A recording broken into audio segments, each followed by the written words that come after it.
Hello, I'm Chrissy Seaton and thank you for joining my YouTube channel today. We are continuing with the book of Job and today's video will be on chapters 38 and 39. And this is where God speaks from out of the whirlwind and he is addressing Job. And I imagine this is the segment that we've all been waiting for. So we will commence this now, and thank you to my subscribers, much appreciated.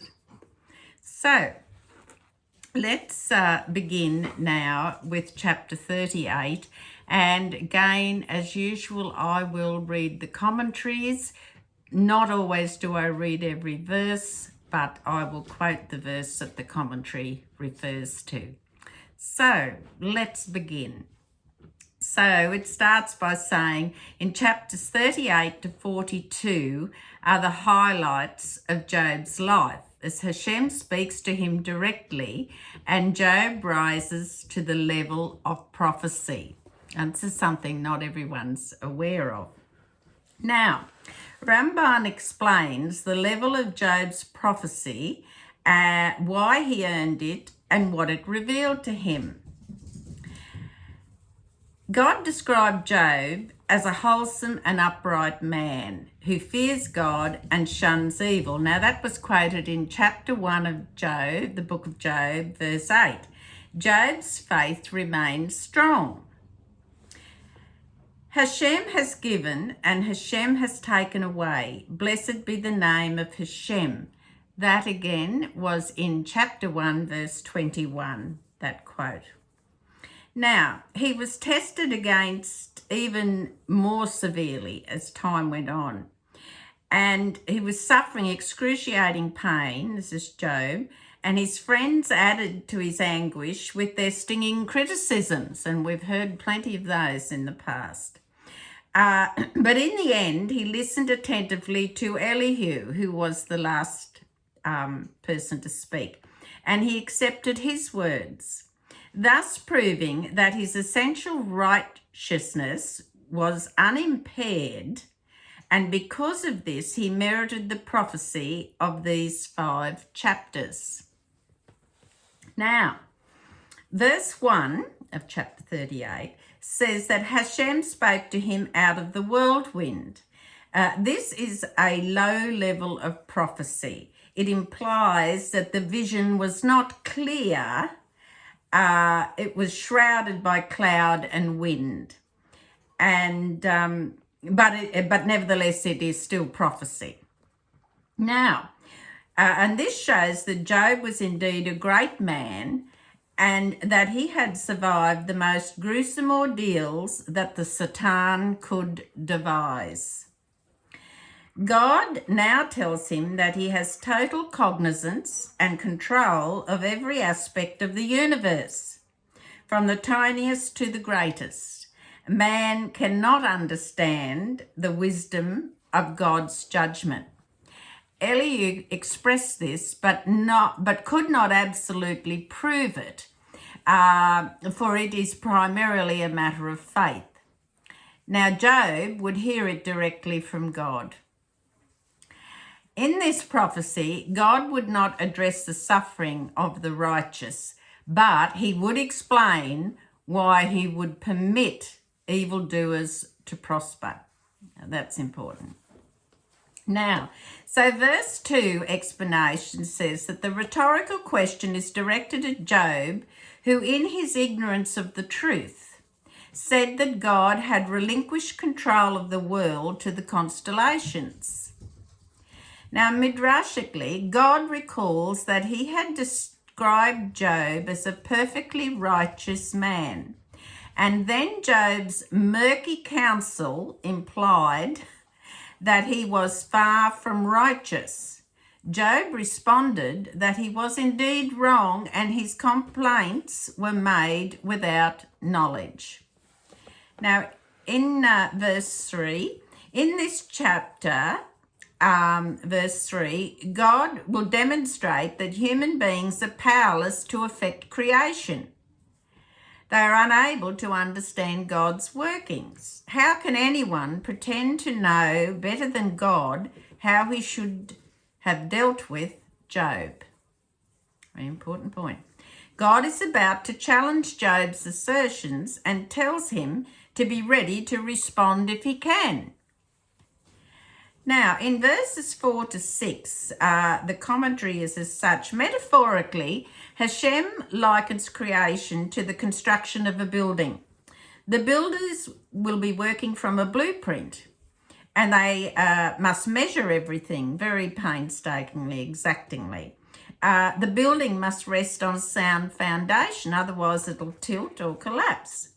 Now, Earth is kept suspended in space by the gravitational pull of the rest of the solar system.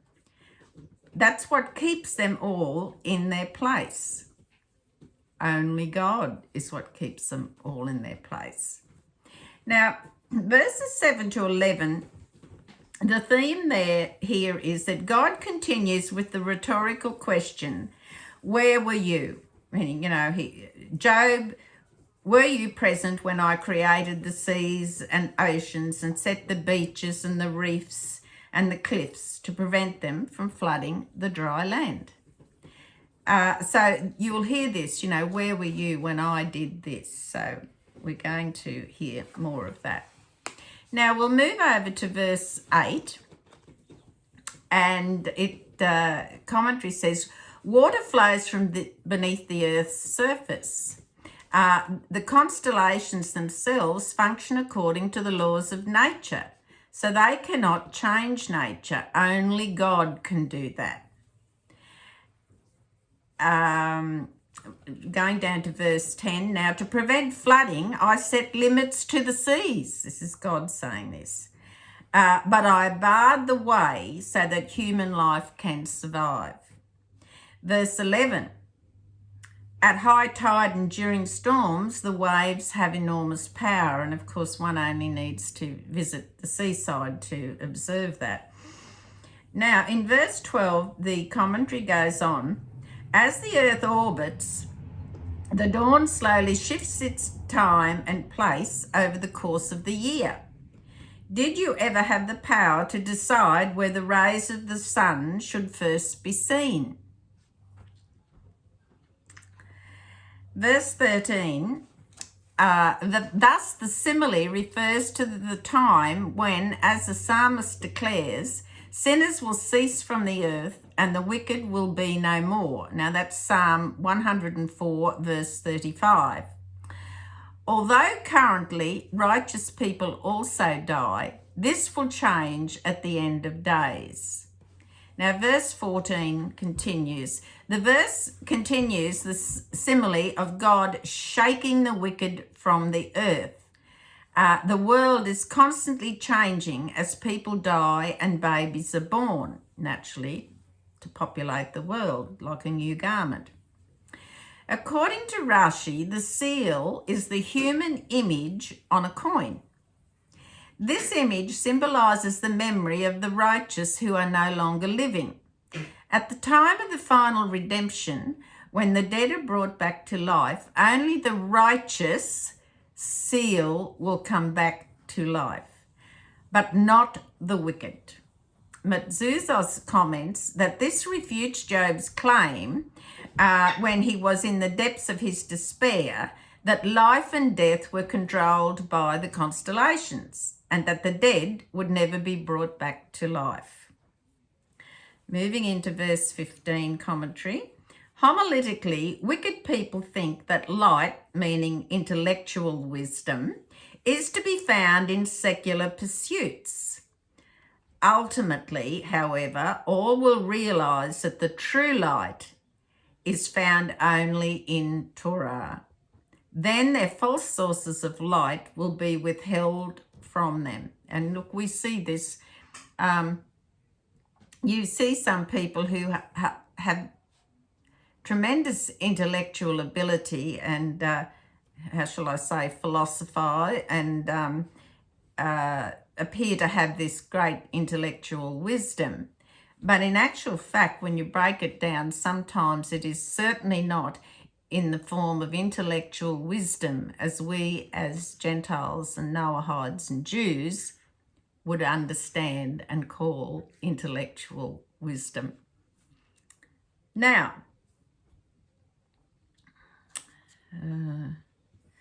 let's move into verse 16. God has asked Job if he was present when the world was formed. God asked Job, who claimed to be so wise, if he had ever seen the wonders that are under his nose but hidden from his eyes. Verse 17 explains, do you know all the mysteries of life and death? Verse 18, God continues to challenge Job's assertion of superior wisdom. Are you aware of the entire inhabited world or of the planet's full expanse?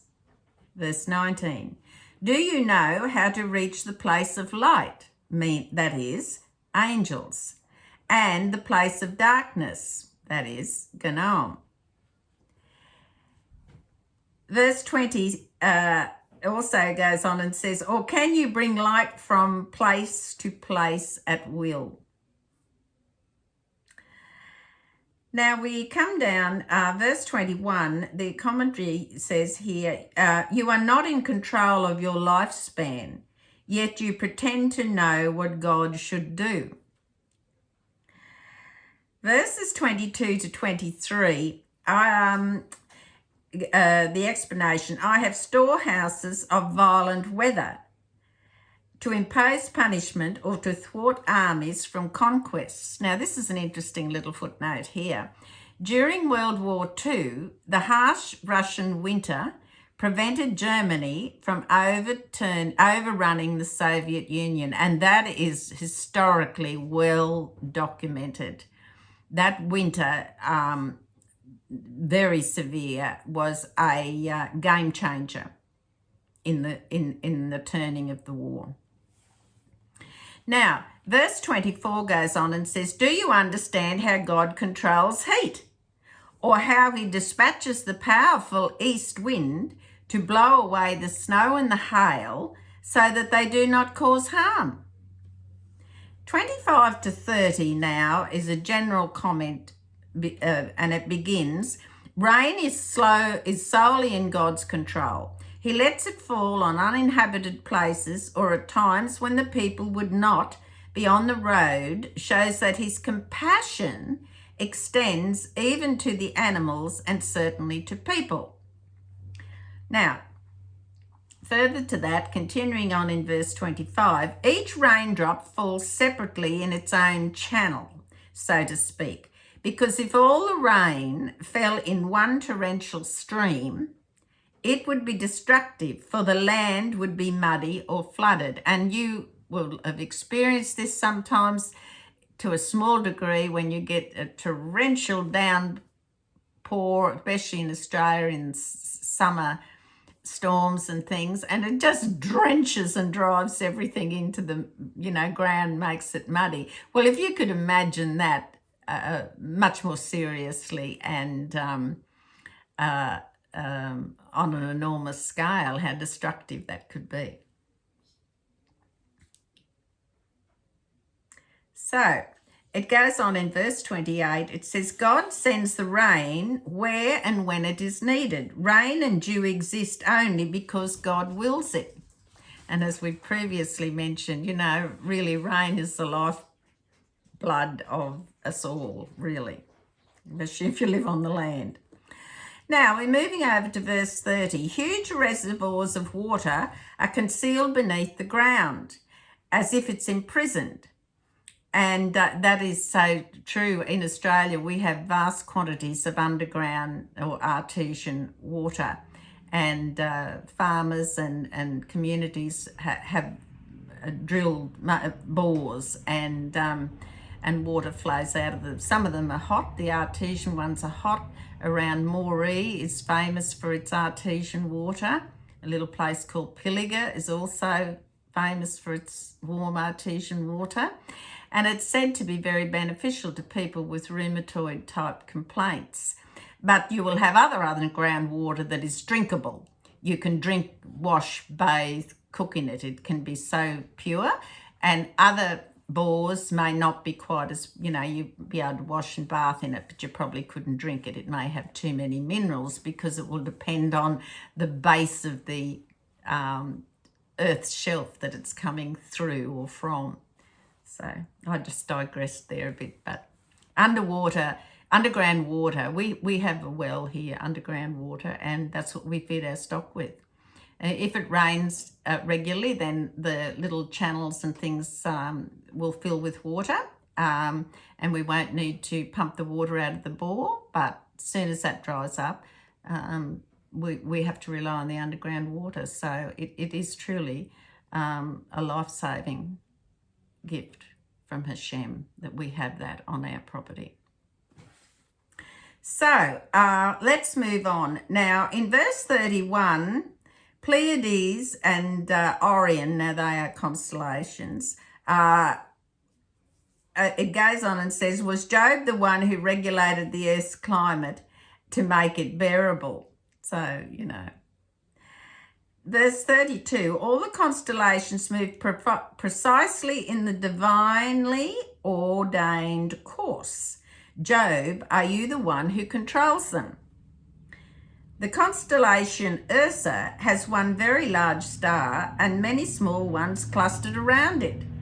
Ursa includes the Big Dipper and the North Star. So some of you would be familiar with that. You go outside on a nice clear starry night and pick out all those. In verse 33, the commentary continues, God utilises the heavenly bodies and his laws of nature to implement his guidance of earthly events. God asked Job if he is aware of how they function. The sages state that every blade of grass has a heavenly angel that commands it to grow.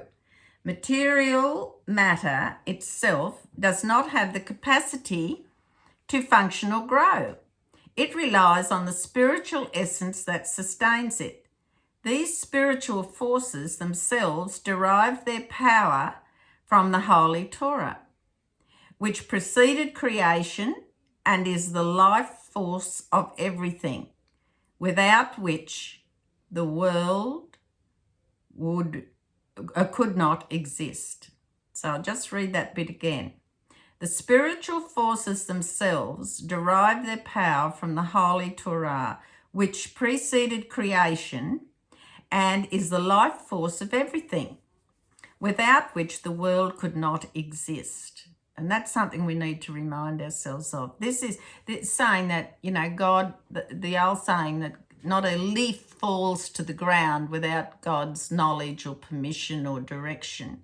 And that's something, it's a good example for us to think about. Next time you're outside or in a park and you see a leaf drop, just remind yourself that was ordained by Hashem. Ordained by Hashem, that leaf fall, float down and land in that particular position. So in a way, you're looking at a holy event. You're looking at a spiritual event. Now, verse 33 continues, are you the one who assigned the constellations to exercise control? 34 and 35, collectively here it says, are you the one who ordered the clouds to release their rain and who commanded lightning to flash? And we move down further now to verse 36 when it says, after having spoken about physical phenomena, God turns to what in a way is the greatest miracle of all. That the spiritual and the physical can join harmoniously in a single entity. Thus, Adam, the first man, was created from the earth and was invested with a godly soul. It is wondrous that the spiritual soul fuses with the physical body to create a human being. So too, the spiritual phenomena of heaven take physical form to shape life on earth. So everything has a soul in it, or a part of a soul in it. Even the stones, the rocks, the grass, the trees, even animals. There's a part of a soul in there, that nephesh. We have talked, I think, about this in prior videos, not in this series on the book of Job, but I have, I think, spoken about that. I'll check, and if I haven't made it clear, I might do a video on that. And that's another reason why we always say a blessing before we eat a food, because look, let's just say you're sitting down to a T-bone steak or a lamb chop or whatever. You say a blessing that's appropriate over that before you eat, because there was divineness in that animal, and so it's important to keep that spiritual quantitative connection with Hashem. Now, let's move over. We're going to look at now the verses 39 to 41. Now, there's a new challenge to Job. Do you provide food for wildlife, or does Hashem install in them the instinct to catch their prey? We often say animal instinct. Well, something had to give it to them, didn't it? Lions and other carnivorous animals instinctively have the patience to lie silently and quietly until they can pounce on their desired prey. Verse 41 says that the verse singles out young ravens to demonstrate God's compassion. Now, we're going to move into chapter 39, and the overview of chapter 39 as follows. This chapter continues the theme of chapter 38, that God preserves life on the planet by providing for all living creatures, whether by giving them the instinct for survival or by providing the necessary conditions. All of this is to prove to Job that God is always in personal control of every detail of earthly existence. Now that's most important. So let's proceed. In verse 1 starts by saying, do you know the time when the mountain goat gives birth? Now let's look at the explanation. Now mountain goats give birth in steep, craggy, dangerous places where the newborn are in serious danger of falling to their deaths. But God protects the helpless kids, meaning that's what they call baby goats, kids. Obviously, therefore, God knows the moment of every birth when his intervention is indispensable. Now, let me tell you something about this. If you've been to Israel and travelled in some of the countryside there, you actually see these goats up on these. Look, the ledges seem about as thick as your thumb, or 2 fingers. And they walk around them. I mean, they're so nimble. They're so nimble, but it's barely a hoof print width on some of those craggy things. And they do that because out of those little cracks and things in the mountains and the rocks grow quite nutritious plants that are high in protein and things like that, which, is what they forage on. So if ever you go to Israel, make sure you have the time to look at those goats and think. It's just amazing. And, even domestic goats, they will manage to jump up on a tiny little ledge somewhere, nothing like what the goats do in the wild, but they're so nimble and so agile and so sure-footed. It is quite extraordinary to watch. Now, let's continue on here. We're still in verse 1, really. The gazelle has a narrow birth canal, and God arranges for it to give birth safely. Can Job know when the mountain goats and gazelles give birth? And even if he did, could he intervene to prevent their loss of life? Clearly, only God could do that. Now in verse 4, unlike most other animals, mountain goats and gazelles do not nurture their young after giving birth. They go off and do not return to them. Nevertheless, God provides for them. Instinctively, the young feed in the fields and the forests. God provides for them and they grow up hardy, and they certainly do. Those, even in Australia we have wild goats and you wonder what they live on.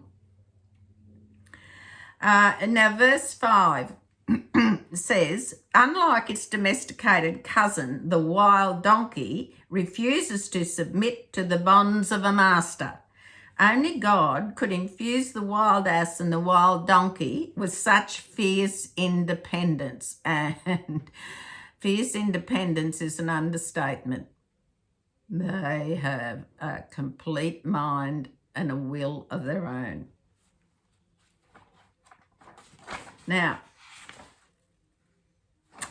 let's move over now to verses 9 to 12. God now turns to the wild ox, an animal much stronger than an ass or a donkey, but which is just as resistant to human domination. Not only would it not work for you, it will not even eat from your feeding trough. Verse 13 goes on and says, the wings of ostriches is a delight. Now, its wings are not suitable for flight. This is the ostrich. So the ostrich is ground bound in contrast to the stork. Now the stork has a powerful, well-feathered wing, which enables it to fly. And when the stork lays its eggs, it flies to a high place where the eggs will be safe, kept safe, unlike the ostrich, which lays its eggs as described in the following verse. And here we go. Since it is unable to fly, this is verses 14 to 18, the ostrich lays its eggs on the ground where they're unprotected. The ostrich does not sit on its eggs to warm them or protect them, or protect its eggs. Verses 16 to 17, the ostrich ignores its eggs as if they were not its own. God has not endowed it with the instinctive wisdom to protect them as other birds do. And yes, there are some birds that will just about pluck your eye out if you go near their eggs or their young, and yet the ostrich, just couldn't care less. So let's go on to verse 18, and the commentary continues. The ostrich, which cannot fly, rebels against its pursuers and runs away. The ostrich has neither the intelligent instinct to protect its eggs nor the ability to go aloft, meaning into high places. The ostrich, God gives the ostrich the ability to run very swiftly so that it can flee from hunters and pursuers. Now, this is very interesting. I'll read it to you. It says, she laughs at the horse and rider. This is still in verse 18. Now, for a short distance, an ostrich can outrun a hunter on horseback. And they have done that experiment. They've put, because some people farm ostriches, and they've done a comparison, and an ostrich can certainly outrun a horse, a very fit horse, over a short distance. Well, that gives them the upper hand, doesn't it? Amazing, absolutely amazing. And now the explanations now turn to a horse. And so in verses 19 to 25, the passages turn to the cavalry horse. God has given the horse instincts that make it perfectly suitable for battle. And oh, how are they suitable? So we're continuing on in verse 19. The loud neighing of a horse surging into battle is frightening. And verse 20 goes on, a snorting horse inspires fear. It sure does. When a horse snorts, you step back because you know it's warning you, I'm about to do something. I'm either going to strike you, bite you, run over the top of you, kick you, something like that. And I've been around horses long enough Take notice of the snort. Different to a horse sneezing. That's a totally different thing. You end up getting showered in all sorts of mucus from their nostrils. Now, verses 21 to 23. A cavalry waits in ambush until it is ready to attack. Army horses are brave and not frightened by the adversary's weapons. Amazing things, when you read history of the horses in battle and things like that. Just only God could be directing it. It's unbelievable. Now, in verse 24, he drinks up the land, it says. Now, a horse charging into battle actually gobbles up territory, or a better word would be covers a lot of territory, because they're in full charge mode. They're fed a very, the light horse, the mounted cavalry, would have a very strict regime of proteins and balanced diet, not so much volume and bulk, but in high-powered good foods for them. So it goes on and says that a war horse impatiently awaits the trumpet blast to signal the beginning of a charge, and they do. They know the sounds of what it means. You know, they know that it signals them what they've got to do. Now, in verses 26 to 30, having spoken about war horses, the chapter speaks about birds that attack their prey. Now, God challenges Job concerning the instincts of birds. Did Job instill this wisdom in them? Clearly, this is further proof that God controls the world. Moving along to verse 26. Are you, Job, the one who gave the hawk the instinct to spread its wings and fly southward to escape the winter cold? It is not a product of human wisdom or control that birds instinctively fly south to avoid the cold of the approaching winter. Verses 27 to 30 are summarised in this comment. The eagle flies higher than other birds and makes its nest in the heights where it and its little eaglets, that's the baby eagles, will be safe. Since it has keen vision, it can scan the distant surroundings for food. And I remember seeing a video once that was just amazing. The eagle was looking down, and she had all these little chirpies in her nest, a big stick nest, you know, made of sticks and things. And it just did a dive bomb. And you saw it land towards something, and then as quick it was back up again, and you saw something dangling, and it was a rabbit. And it would gut that rabbit in full flight, so it'd take the intestines out, and when it got to the nest, it would have that fresh meat for its babies to eat. Unbelievable. It was like a symphony watching what it did. I mean, the poor rabbit, but it's ordained. It's part of God's plan. So sometimes when you're privy to seeing nature, it just makes you think, how did they know to do that? How did they see that? And I remember seeing this with my own eyes. It was always been told that a kookaburra, it's an Australian bird, it's a meat-eating bird, will watch a snake, dive down, grab it at the back of the neck, fly back up high with it and drop it to the ground, which essentially breaks its back, and then the kookaburra comes down and feeds on it. Now, I've lived on the land all my life and seen kookaburras everywhere, never ever saw it until once. And I just happened to be outside at the right time, and I just looked up and I saw a bird flying in the air. It looked like a piece of rope dangling, and suddenly I thought, I wonder if that's a kookaburra with a snake, because we do have kookaburras around here at the farm. And before I got the thought out of my mind, I see this rope, start to drop very quickly to the ground, and in hot pursuit was the kookaburra, and went straight down to it, and there I saw it. So I've lived to see it at least once, and it was awe-inspiring. just left me in awe. That is the power of Hashem. That is Hashem in nature. What a great privilege it was for me to see that. Never forgotten it. Oh, as I said, I heard about it and I always thought, oh, really? You know?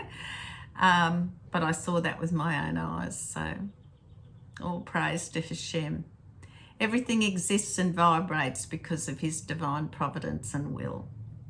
So that brings us to the close of chapter 39. Now, the next chapters, God continues to speak with Job, and that will be in our next video. And of course, we are coming very close to the end of this series on Job. Now, I know some of you have said you're going to binge watch, save up some of the videos and watch them in binge, and I kind of thought that is what you would probably want to do, because some of them are a bit long, and also then if you wait and you do another one a few days later, you kind of, some people like to keep that continuity and flow, go from one thing to the next until they, you know, all right, I'll leave it at that. And I'm really pleased that some of you are doing that. It's a great way to do it. Sit on the couch and have a binge watch the book of Job. Very worthy of binge watching. So until my next video, thank you for subscribing. Thank you for your comments and your questions. And please take care and God bless.